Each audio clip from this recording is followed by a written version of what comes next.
இந்திய ஜனநாயக கட்சியின் நிறுவனர் தலைவர் பாரிவேந்தருக்கு சென்னை முதன்மை அமர்வு நீதிமன்றம் ஜாமீன் வழங்கி உத்தரவிட்டிருக்கிறது. இது பற்றிய கூடுதல் தகவல்களை நம்முடைய செய்தியாளர் முகேஷிடம் கேட்கலாம்.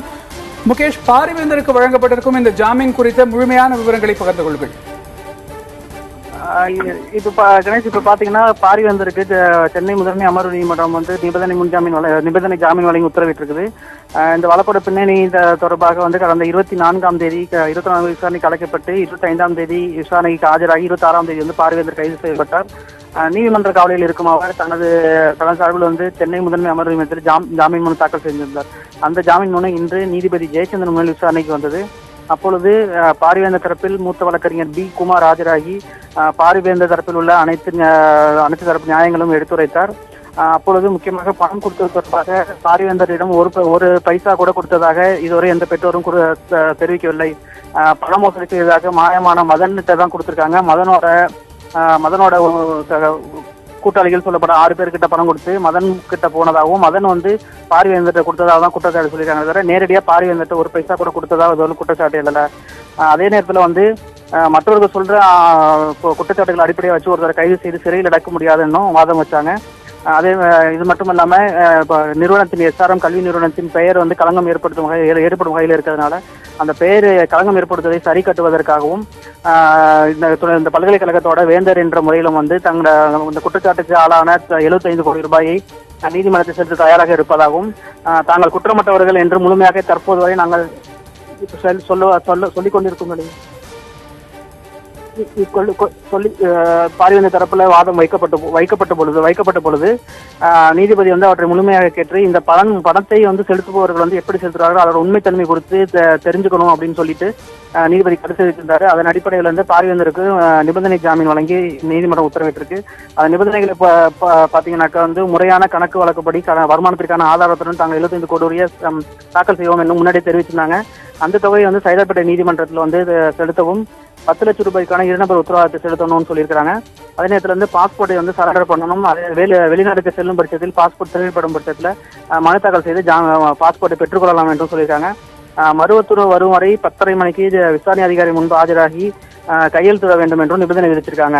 கணேஷ், முகேஷ், இந்த வழக்கு சம்பந்தமாக காவல்துறைக்கு ஏதாவது அறிவுறுத்தல்கள் கொடுத்திருக்கிறாரா நீதிபதி? நிச்சயமா கணேஷ்.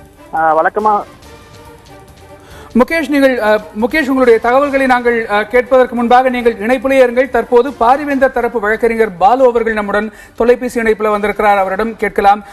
திரு பாலு, இணைப்பில் வந்ததற்கு நன்றி. இன்று நடைபெற்ற இந்த வழக்கின் விசாரணை குறித்த முழுமையான விவரங்களை தர முடியுமா? முதன்மை அமர்வு நீதிமன்றத்தில் இன்று நடைபெற்ற விவாதத்தின் போது முழுக்க பொய் வழக்கினுடைய அடிப்படையில் இந்த வழக்கு போடப்பட்டிருக்கிறது என்பது மூத்த வழக்கறிஞர்களால் வாதம் செய்யப்பட்டது. குறிப்பாக 7 நபர்கள் வேந்தரை அவர்கள் பார்த்ததற்கு உண்டான எந்த விதமான ஆதாரத்தையும் நேரத்தையோ பணத்தையோ சொல்லாமல் வெறுமனே அவர்களை பார்த்தோம் என்று சொன்னது பொய்க்கூற்று என்று நாங்கள் வாதிட்டோம். அதற்கு அடுத்ததாக உயர்நீதிமன்றத்தினுடைய அறிவுரைப்படி அது சம்பந்தப்பட்ட பணத்தை கல்லூரி நிர்வாகம் தங்களது நற்பெயருக்கு களங்கம் வரக்கூடாது என்கின்ற ஒரே காரணத்திற்காக அந்த பணத்தை கொடுக்க முன்வருகிறதே ஒழிய வைப்பு தொகையாக நீதிமன்றத்தில் செலுத்துவதற்கு ஒத்துக்கொள்ளுகிறேன் ஒழிய அதை பாரிவேந்தர் தனிப்பட்ட முறையில் குற்றத்தை ஒத்துக்கொண்டு கொடுப்பதாக பல ஊடகங்கள் சொன்ன செய்திகள் என்பது முற்றிலும் தவறானது என்பது மீண்டும் முன்வைக்கப்பட்டது. வழக்கறிஞர் திரு பி. குமார் அவர்கள் ஆஜரானாரு. அதாவது SRM நிறுவனமோ பாரிவேந்தரோ எந்த பணத்தையும் நேரடியாக எவரிடத்திலுமே வாங்கவில்லை, எந்த ஏஜென்ட்டையும் அப்பாயிண்ட் பண்ணவில்லை, எங்க வெப்சைட்ல நாங்க எந்த கேஷ் டிரான்சாக்சனும் பண்றதில்ல.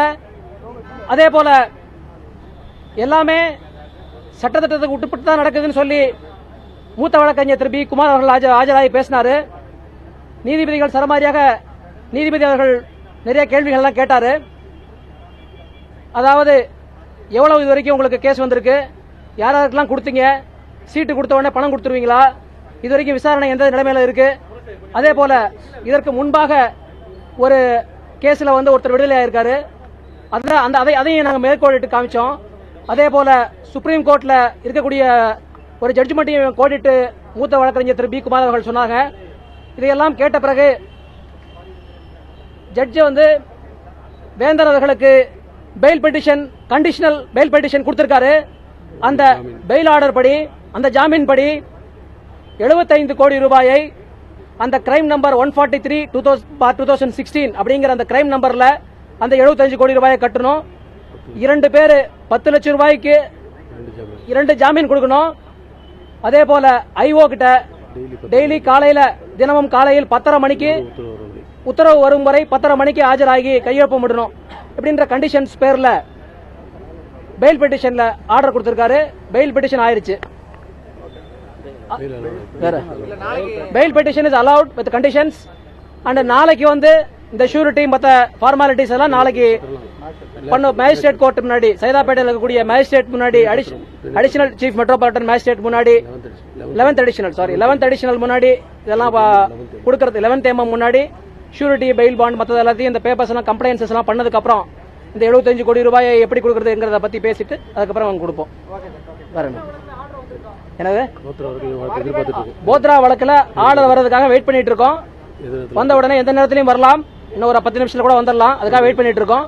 அதுக்குள்ள இந்த பெயில் கிடைச்சிருச்சுங்கிற விஷயத்த மக்களுக்கு சொல்லணுன்றதுக்காக வந்திருக்கோம்.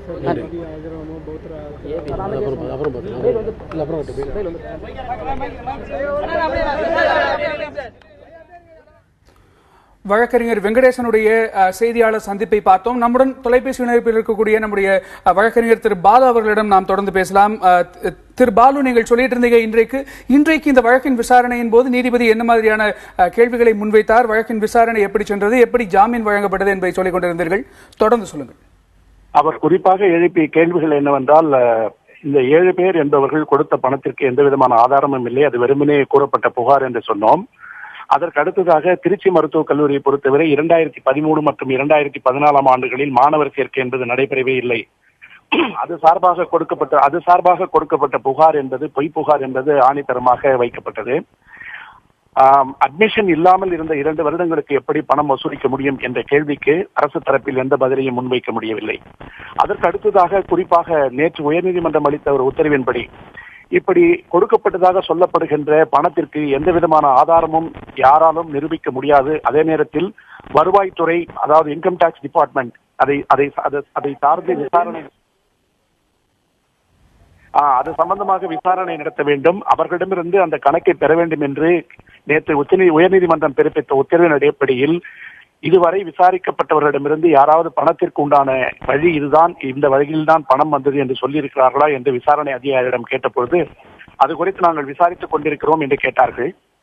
அப்படியும் இல்லாமல் அதற்கு அடுத்ததாக நாங்கள் கொடுக்கின்ற இந்த பணம் என்பது உத்தரவாதமாக வங்கிக்கு கொடுக்கப்படுகின்ற பணம், இதை எந்த விதத்திலும் குற்றத்தை ஒத்துக்கொண்டதாக வைத்துக் கொள்ளக்கூடாது, பல்கலைக்கழகம் என்பது தனது நற்பெயருக்கு களங்கம் வரக்கூடாது என்பதற்காக அந்த ட்ரஸ்ட் என்று சொல்லப்படுகின்ற ட்ரஸ்டின் சார்பாக கொடுக்கப்படுகின்ற பணம் என்பது வலியுறுத்தப்பட்டது. இதையெல்லாம் ஏற்றுக்கொண்ட நீதிபதி அவர்கள் குறிப்பாக கீழமை நீதிமன்றம் கொடுத்த சில தீர்ப்பினுடைய அடிப்படையில் அதை அவர்கள் அவ்வாறு கூறியிருக்க கூடாது, அது இந்த நீதிமன்றத்தினுடைய வரம்பிற்கு வராது என்று மூத்த வழக்கறிஞர் அவர்களால் வாதாடப்பட்டது. அதையும் ஏற்றுக்கொண்ட நீதிபதி அவர்கள் இந்த நிபந்தனைகளோடு அவரை பிணையில் விடுவிப்பதற்கு எந்த தடையும் இல்லை என்று அரசு தரப்பிலும் சொல்லப்பட்ட காரணத்தினால் பாரிவேந்தர் அவர்கள் பிணையில் விடுவிக்கப்பட்டிருக்கிறார் என்ற செய்தியை இப்பொழுது உங்களோடு பகிர்ந்து கொள்கிறோம். அதே நேரத்தில் போடப்பட்ட இந்த வழக்கு பொய் வழக்கு என்பதை வரும் காலங்களில் நிரூபிப்பதற்குண்டான ஆதார கூறுகள் இன்றிலிருந்து தொடங்கி இருக்கின்றது என்பதை மட்டுமே நான் இந்த நேரத்தில் உறுதியாக சொல்லிக் கொள்ள விரும்புகிறேன்.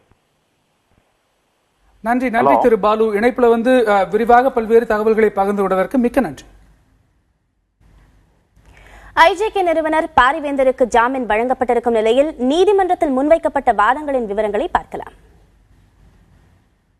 ஐஜேகே நிறுவனர் பாரிவேந்தரின் ஜாமீன் மனு மீதான விசாரணை சென்னை முதன்மை அமர்வு நீதிமன்ற நீதிபதி ஜெயச்சந்திரன் முன்னிலையில் விசாரணைக்கு வந்தது.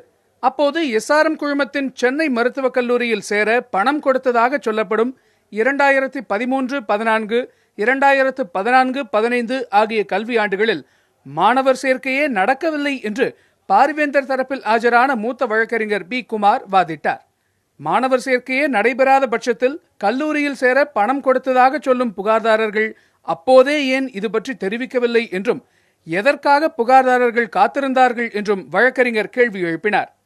பாரிவேந்தர் 25ஆம் தேதி முழுவதும் காவல்துறையின் கட்டுப்பாட்டில் இருந்ததை சுட்டிக்காட்டிய வழக்கறிஞர், ஒரு நாள் போலீஸ் கஸ்டடி முடிவடைந்த நிலையிலும், சிறையில் இருந்த 12 நாட்களில் ஒரு நாள் கூட விசாரணை நடக்காத நிலையிலும் இன்னும் அவர் சிறையில் இருக்க வேண்டியதன் அவசியம் என்ன என்றும் அவர் கேள்வி எழுப்பினார். வேந்தரை பார்த்ததாகவும் அவரிடம் பணம் கொடுத்ததாகவும் புகார் கூறிய 112 பேரில் 7 பேர் மட்டுமே ஒப்புதல் வாக்குமூலம் கொடுத்திருக்கிறார்கள். அவர்களில் யாருமே பாரிவேந்தரிடம் நேரடியாக பணம் கொடுத்ததாக கூறவில்லை என்று வழக்கறிஞர் கூறியிருக்கிறார். கடந்த 6 மாதங்களாக பாரிவேந்தர் தன்னிடம் பேசவில்லை என்பதை மதனே கடந்த மே மாதம் எழுதிய கடிதத்தில் குறிப்பிட்டிருப்பதையும் வழக்கறிஞர் சுட்டிக்காட்டினார். மதனுடன் தொடர்பில்லை என்றாலும் பல்கலைக்கழகத்தின் நற்பெயருக்கு களங்கம் ஏற்பட்டுவிடக் கூடாது என்பதற்காக 69 கோடி ரூபாயை வருமான சான்றோடு வங்கிக் கணக்கில் செலுத்த தயார் என்றும் அவர் வாதிட்டார். இடைத்தரகர்கள் இல்லாமல் மாணவர் சேர்க்கை நடைபெறுவதாக SRM பல்கலைக்கழகத்தின் இணையதளத்தில் வெளியிட்டிருப்பதை படித்து காட்டிய அவர், மாணவர் சேர்க்கை உள்ளிட்ட அனைத்து விஷயங்களிலும் பணப்பரிவர்த்தனை அனைத்து வங்கிகள் மூலமாகவே நடைபெற்று வருவதாகவும் தெரிவித்தார்.